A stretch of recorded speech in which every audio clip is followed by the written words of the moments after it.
This is really frustrating because, again, depersonalization as well as derealization were the most scariest thing that I ever went through in my entire life. And I've been through some pretty crazy stuff before. I've almost died multiple times. I've had a pretty traumatic past.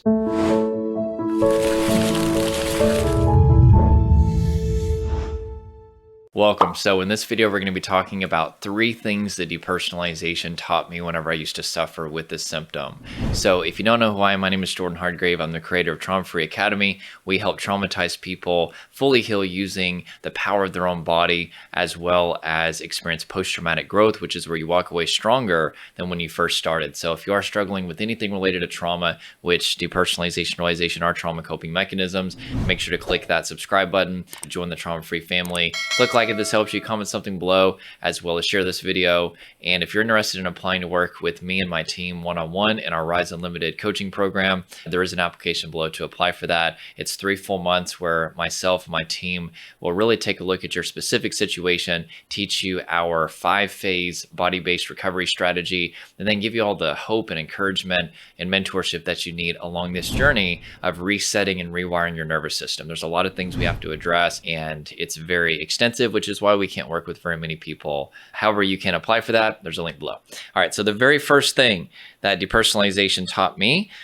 the symptom is impossible to explain outside of metaphoric language. And this is really frustrating because, again, depersonalization as well as derealization were the most scariest thing that I ever went through in my entire life. And I've been through some pretty crazy stuff before.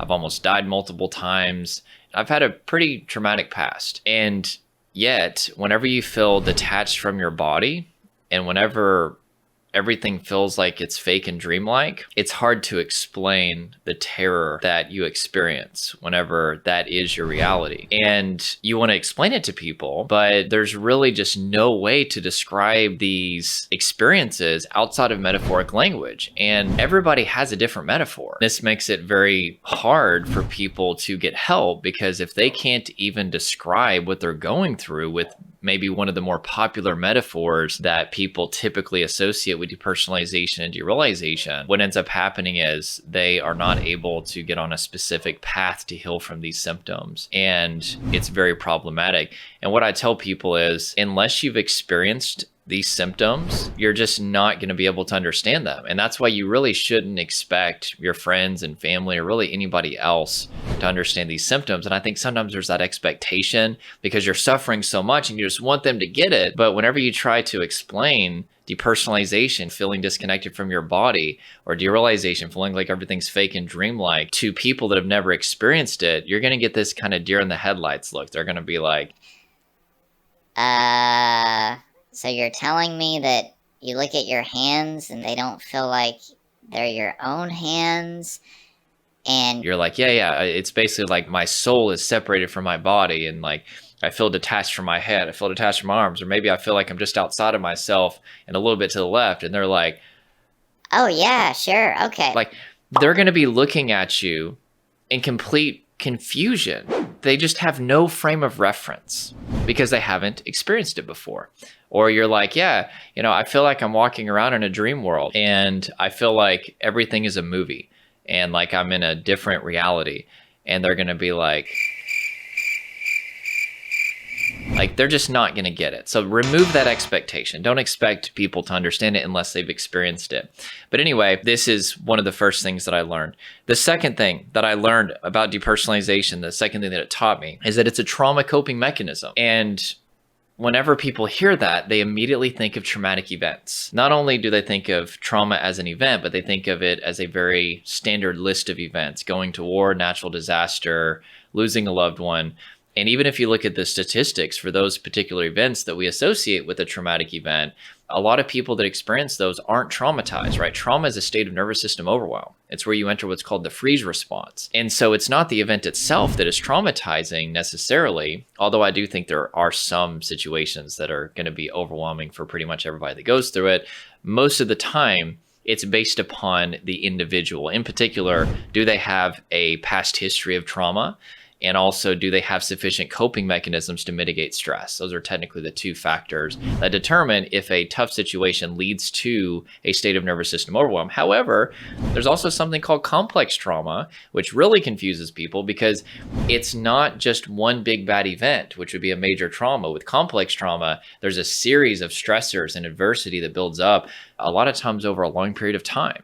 And so you can't connect this state of nervous system overwhelm to any one particular event. And so people feel like they're going crazy. But nonetheless, whether it was a major trauma that caused the trauma coping mechanisms of depersonalization, realization to show up, or whether it was a series of stressors that built up over time and then eventually you reach that state of nervous system overwhelm, like filling up water in a glass, no matter what, you are at a state of nervous system overwhelm. Your brain thinks that you're being eaten by a lion. And the purpose of depersonalization and derealization are to mitigate the pain of death. These symptoms are designed to make your death by lion as numb and painless as possible. Because if you were being eaten by a lion and you were disconnected from your body, if everything felt fake and dreamlike, well, then you're not going to feel it as much.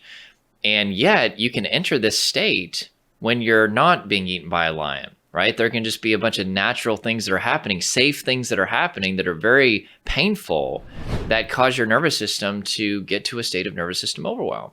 And that's what's happening with the people that work with me, right? They're not in any physical danger, but yet their nervous system thinks that they are. So that's why healing is all about conveying safety to the nervous system. And the way that we do that is through two ways. Number one, the body. We need to release tension and energy and emotion from the body, which is called self-regulation, but then also co-regulation, working with somebody that makes you feel safe, that can make you feel hopeful, because recovery is very up and down. Really, humans heal other humans. That's really what it takes to heal trauma. Is you need a body-based strategy, also called a somatic approach, and then you need co-regulation, which is somebody that can help you feel safe and calm and also just build a relationship with you. And that's why me and my team are able to really help a lot of people, is because we're all former symptom sufferers. And so if you're going through the ups and downs of recovery, we're going to be able to be like, hey, I know what that's like. And there's just something that calms the nervous system. There's something about hearing that it's going to be okay from somebody who's been there that just calms the nervous system more than anything else. It's really, really powerful. So anyway, but these are trauma coping mechanisms. Trauma is not an event. It is a state of nervous system overwhelm, and it can happen due to an unlimited amount of reasons. And DPDR are not the problem. They are simply there to help disconnect you from what your brain thinks is you being about to be eaten by a lion. So the third thing that depersonalization taught me is that they end up being a distraction from the real problem. So a lot of times the people that end up getting stuck in depersonalization realization are very creative people. They're very deep thinkers. They're very philosophical. And whenever you're experiencing these symptoms that are very otherworldly, you're really detached from your very being, which is your body, or you feel detached from the material world, which would be derealization. And if you're a deep thinker, you're very creative, you're very philosophical, your brain just starts to create all these catastrophic scenarios about the symptoms, and then you get obsessed with the symptoms, and you start going on all the DPDR forums and all the websites and the Facebook groups. You start watching all the videos, and your whole life becomes trying to figure out these symptoms and trying to directly get these symptoms to shut off. But it's really a fruitless endeavor, right? Because the symptoms are actually not there to hurt you. They're not the problem. They are there to help you, and they are actually the solution. They are the solution to mitigate the pain of being eaten by a lion. But of course, you're not being eaten by a lion. You're not in any physical danger, most likely. I mean, we do get some people that are being like abused, and that would be the exception. But for most people, there is no physical danger. But yet your nervous system thinks that there is. And these symptoms are there to basically check you out, to numb you out, to help you, right?